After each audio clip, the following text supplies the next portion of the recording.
Well, I just got back from the beach from my rock collection for my wall here. These are ones come from the beach. Gotta get them cleaned up, test it, etc. These ones come from around the farm. So I got a different type of selection of rocks. I can mix them up nice and good. As you can see, that totally different types. I'll get them cleaned up nice and good. These ones here passed the acid test.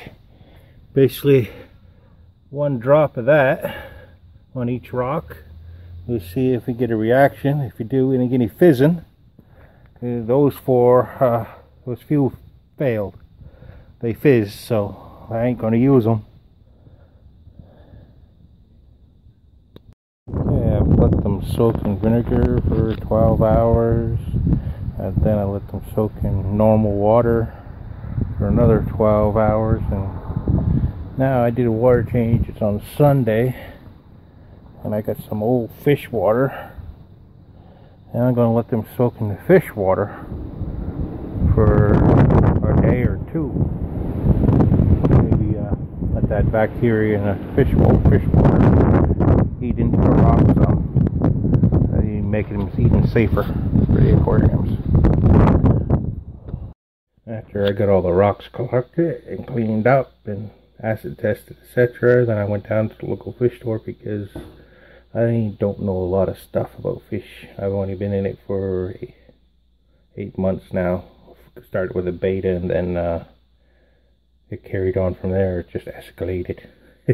Anyway, Natalie down at Mo's Aquarium in Yarmouth give me advice about rocks that I have collected. See that the rust on here, on this, it has too much metallics in it, metal, which would leak into your water and cause you issues with your aquariums.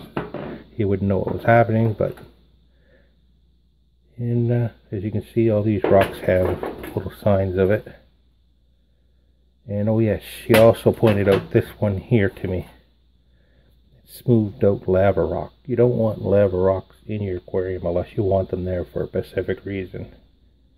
And I forgot what she said exactly. I think it's something to do with your pH.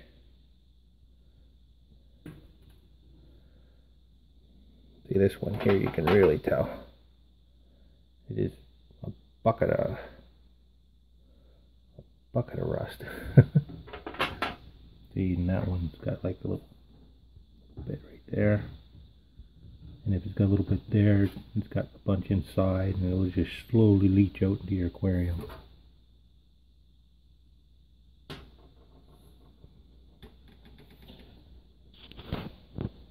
Alright, I've scruffed up the piece of plastic that goes to the matches the back of the tank. I cut it to the size of the back of the tank. And I roughed it up with 180 sandpaper. And now I'm going to give it a coat with that fusion paint over there for plastic.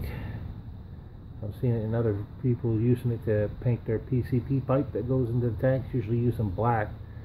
I'm going to use green, so it'll look like a little bit of grass in between the rocks in the background. Well, the paint is dried.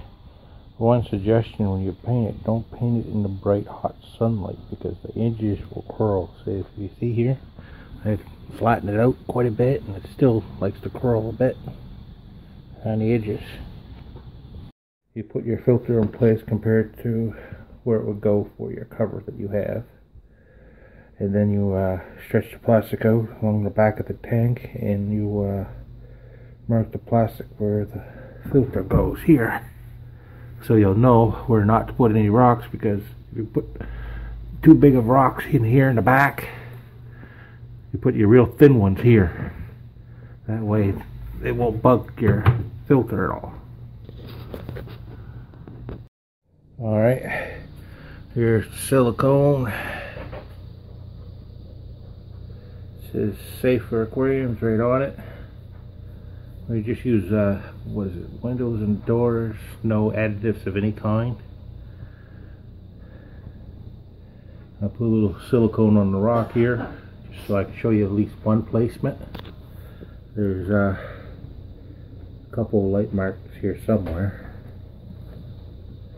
I don't know if you can make them out on the camera, but basically that's where I marked where the filter comes in place.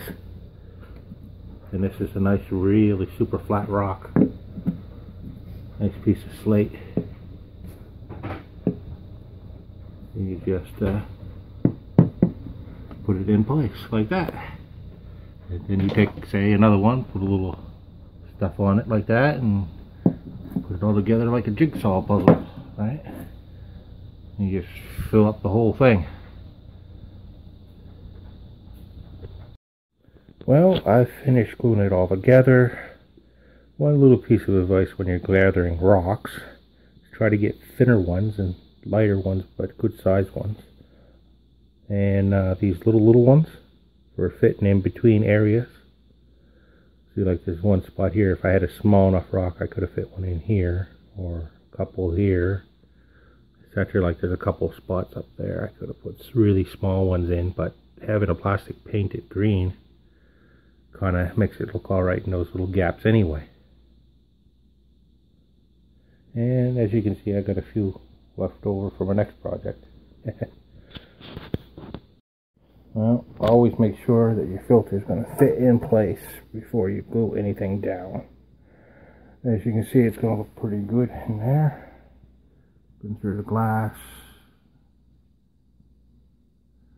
All I'm going to do now is take the filter out of there and then glue it down.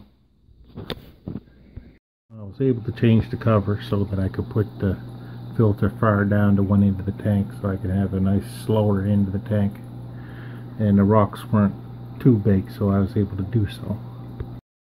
This here is the back of the 3D background.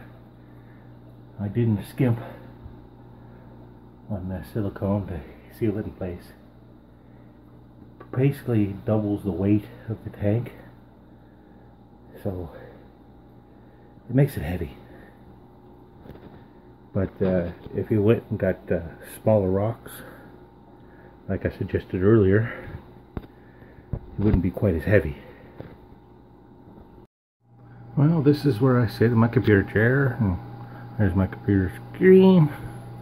There's my new 3D background, and boy, Snow's been watching me level that stand. He's like, hurry up and give me my home. It's cramped in here. Anyway, my 3D background looks really sweet in there. I ain't got no substrate or anything in here. I finally got the stand level. All I gotta do now is find a way to fasten it to the wall like I did in my rack up there. I might just fasten it right to the rack through here, maybe. Just enough to make sure it doesn't get all shaky and stuff. But as you come in the room, you look down the wall, it looks really nice. Anyway, I managed to attach it to the wall so it's more stable in case someone bumps into it. Other than that, it didn't need to do that. And I also did just a simple bolt over here that goes to the rack from here, just enough to keep it from shaking. Someone bumps into it like a big fat butt like mine.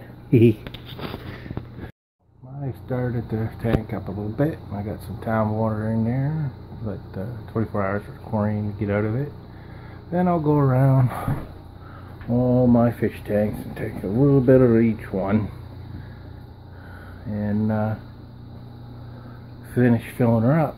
And then I'll turn the filter on for 24 hours or maybe a little longer, and I'll put this little guy in there and see how he does for a week. If he does well, then Snow, Booger, Pepper, and Goggles get a new home.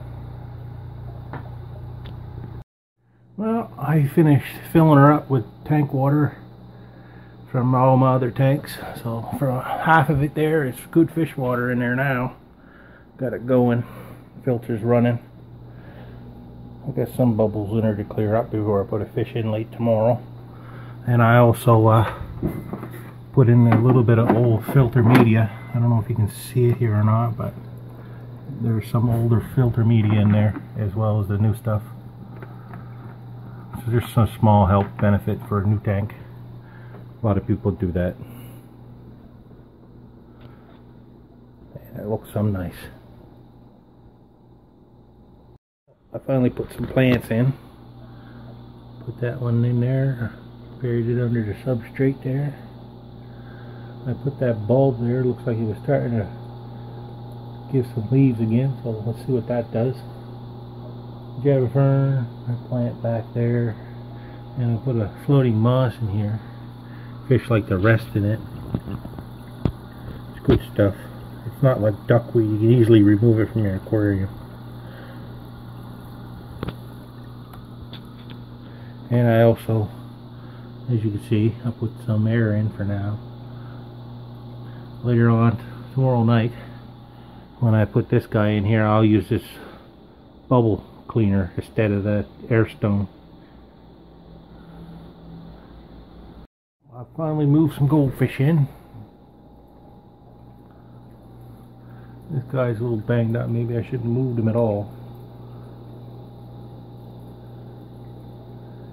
There's a guy in the back. He's having fun expecting everything. But that rock wall looks really nice.